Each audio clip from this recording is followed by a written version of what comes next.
Hello everyone and welcome back to the listing club. आज हम बात करने वाले हैं नए आईपीओ के बारे में, फ्रीजी शिपिंग ग्लोबल लिमिटेड। इसमें आपको हम डिटेल में बात करने वाले हैं। So let's start without missing too much time. Hit the subscribe button if you are new. So start करते हैं। तो हम इस कंपनी के बारे में डिटेल में बात करने वाले हैं। इस कंपनी के बैकग्राउंड क्या है और ये कंपनी करती क्या है, इनका फंक्शनल क्या है, इनके फाइनेंशियल क्या क्या है और इनके जीएमपी क्या है, और भी अदर इंपॉर्टेंट पॉइंट बात करेंगे जिससे आपको एक डिसीजन लेने में बेहतर हो सके। सो स्टार्ट करते हैं। कंपनी की बैकग्राउंड क्या है। कंपनी 1995 में इनकॉर्पोरेट हुई थी, जामनगर में, गुजरात बेस्ड है ये। और ये जनरली काम करते हैं शिपिंग और लॉजिस्टिक में। ये फोकस कहाँ करते हैं अपने ड्राई बल्क कार्गो में। इसके बारे में आपको हम बताएंगे आगे। ड्राई बल्क कार्गो में अपने आप को ऑपरेट करते हैं। तो ये कंपनी जनरली कहाँ ऑपरेट करती है, नॉन मेजर पोर्ट पे एंड जेटी से अपना ऑपरेशन करते हैं। ये इंडिया के वेस्ट कोस्ट पे नॉर्मली काम करते हैं, मतलब गुजरात पे ही काम करते हैं, और श्रीलंका में थोड़ा बहुत करते हैं, जो कि 20+ पोर्ट एंड जेटीज पे काम करते हैं। And they offer the cargo handling, coastal shipping, chartering, vessel and equipment rental, ये सब काम करते हैं इनका। और फ्लीट में span barges, mini bulk carrier भी होल्ड करते हैं, टग बोट एंड फ्लोटिंग क्रेन्स। तो इनका भी जो फंक्शनल है यहाँ पे आपको देखने को मिल जाएगा, काम क्या करते हैं और पैसे कैसे बनाते हैं, ये आपको यहाँ से मिल जाएगा। इसमें ये अगस्त 19 को स्टार्ट हो रहा है, 21 को क्लोज हो जाएगा। आपको लिस्टिंग आप 26 तारीख अगस्त को मिल जाएगा देखने को। इनका इशू साइज कितना है, 410 CR के आसपास इनका है, जो 100% फ्रेश इशू कर रहे हैं। यहाँ आपको AFS देखने को नहीं मिलेगा। ये पूरा का पूरा फ्रेश इशू है, वो भी देखने को मिला है आपको, जिसमें आपको मिनिमम इन्वेस्टमेंट करना पड़ेगा 14,616 रुपीज़। अपर बैंड पे आपको जिसमें शेयर मिलेंगे 58 शेयर्स मिलेंगे आपको। इसमें एलोकेशन कुछ आपको ऐसे मिल जाएगा कि QIB को, क्वालिफाइड इन्वेस्टर को 50%, HNI को आपको 15%, रिटेल को 35% इन्होंने किया है। और ये पैसे का यूज़ क्या करने वाले हैं, acquisition of supramax dry bulk carrier और partial repayment of the borrowing और जनरल कॉर्पोरेट पर्पज़ के लिए करने वाले हैं। इनके स्ट्रेंथ की बात कर लेते हैं तो ये they claim to be a prominent player in the providing integrated shipping and logistic service for dry bulk cargo operating at the both major and non-major port in India and Sri Lanka.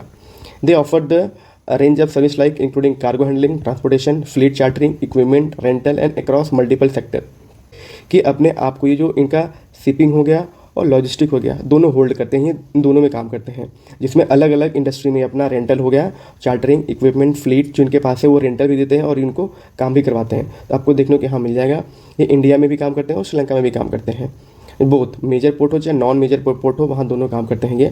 और company claim करती है कि they have fleet of 80 vessels including barges, mini bulk carrier, tug boat, floating cranes along side more than 370 earth moving machine इनके पास claim करते हैं। तो इनके पास अच्छा खासा इक्विपमेंट है जिससे अपने ये काम निकाल पा रहे हैं और जिससे रेवेन्यू भी जनरेट कर रहे हैं। और पॉइंट की बात करते हैं, they claim to have a long term relationship with a significant portion of their customer base. इनके पास जो भी इनका कस्टमर है उनके पास ये भी क्लेम कैसा करते हैं कि इनके पास लॉन्ग टर्म का रिलेशनशिप है, जो ट्रस्ट पे बिल्ड किया होगा इन्होंने। और ये अलग अलग इंडस्ट्री जैसे कि ऑयल गैस, FMCG और एनर्जी सेक्टर पे काम करते हैं। ये है present at non major port with diverse fleet equipment में, जो आपको पहले बता चुका, operating facility across 20+ location, improving the execution. इनके पास जो भी इक्विपमेंट अच्छा है, इनके पास टेक्नोलॉजी भी सही ठीक ठाक है, जिसकी वजह से 20+ लोकेशन पे अपने आप को एग्जीक्यूशन दे पा रहे हैं। और जो fresh capital embarked supramax vessel could scales capacity and the earning. अगर जो इनको पैसे मिलने वाले हैं सुप्रामैक्स वेसल्स को एक्वायर करने वाले हैं, जिसकी वजह से इनकी कैपेसिटी और अर्निंग दोनों बढ़ जाएगी। और इनके रिस्क की बात कर लेते हैं, रिस्क क्या क्या हो सकते हैं। तो अभी क्या है कि कंपनी का रेवेन्यू कॉन्स्टेंटली डिक्रीज ही हो रही है, आपको देखने को मिलेगा। अभी चार्ट में आपको बताएंगे फाइनेंशियल में इनके जो रेवेन्यू है 2023 से लेकर 2025 में वो कॉन्स्टेंटली डिक्रीज ही हुआ है। आपको देखो नंबर यहाँ देखने को मिल जाएगा, 731 करोड़ से 607 करोड़ 2025 में इनका रेवेन्यू हुआ। और दूसरा इनका रिस्क मुझे ये लगता है कि इनके जो टॉप 3 कस्टमर है, कंपनी हैवीली डिपेंड करती है 39% के आसपास, मतलब जितने भी अपना सामान बेचते हैं या फिर इनका सर्विस देते हैं, ये सिर्फ 3 कस्टमर से अराउंड 40% के आसपास आ रहा है 2025 में। आपको ऐसे 24 में देखने को मिल जाएगा, ऐसे आपको 23 में देखने को मिल जाएगा। तो ये कंपनी टॉप 3 कस्टमर पे है, डिपेंडेबल है। अगर कल को कंपनी का इनसे कुछ इशू हो जाता है जिसकी वजह से रिटेन नहीं कर पाते अपने टॉप 3 कस्टमर को, तो इनके फाइनेंशियल पे प्रॉब्लम आ सकती है। और ये भी बात करते हैं कि जो substantial portion of the companies revenue is derive from the client in the oil and gas industry. भले अपने आप को डाइवर्सिफाई कर रहे हैं ऑयल एंड गैसेस में, FMCG में और एनर्जी पे, लेकिन ये अराउंड 23% सिर्फ डिपेंड कहाँ कर रहे हैं, ऑयल एंड गैस पे। अपने आप को सब्सक्राइब करने के पहले कि अगर मेजर पोर्शन के पैसे यहाँ से आ रहे हैं, अगर इनको कल को कुछ प्रॉब्लम हो गया जिसकी वजह से any adverse changes in the performance of this sector such as fluctuation होता है मार्केट में, ऑयल गैस में आपको पता ही होगा, इकोनॉमिक कंडीशन हो गया और रेगुलेटरी चेंजेस कुछ हो गया, तो may impact loss of the customer. अगर इस इंडस्ट्री में इनको कुछ इशू ऐसा हो जाता है तो अपने कस्टमर को ही लूज कर देंगे। इसके जीएमपी की बात कर लेते हैं। जीएमपी अराउंड 13 से 15 अगस्त के बीच में यही इनका जीएमपी चल रहा था कि 9 से 32 रुपये पर शेयर चल रहा था। तो इसमें आपको 12% के आसपास ओवर बैंड में इनका आईपीओ का सब्सक्रिप्शन मिल सकता है। तो 10% आपको इसमें लिस्टिंग गेन देने का उम्मीद है। तो आप इसके लिए अगर लिस्टिंग गेन के लिए जाना चाहते हो तो आप इसको कंसिडर कर सकते हो।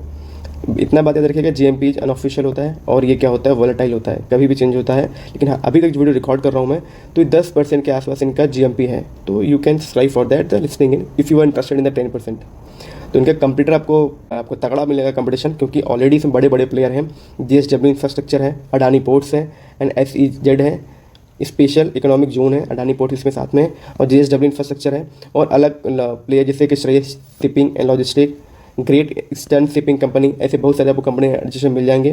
तो फाइनेंशियल की बात कर लेते हैं। फाइनेंशियल आपको चार्ट से बात करते हैं तो और क्लियर रहेगा, क्योंकि इसमें आपको बस नंबर दिख रहे होंगे। तो चार्ट की बात करते हैं। रेवेन्यू 2023 में इनका आपको देखने को मिलेगा 827 करोड़, जो कि 24 में घट के कितना हुआ 731 CR, फिर डिक्रीज हुआ कितना हुआ 607 CR हुआ।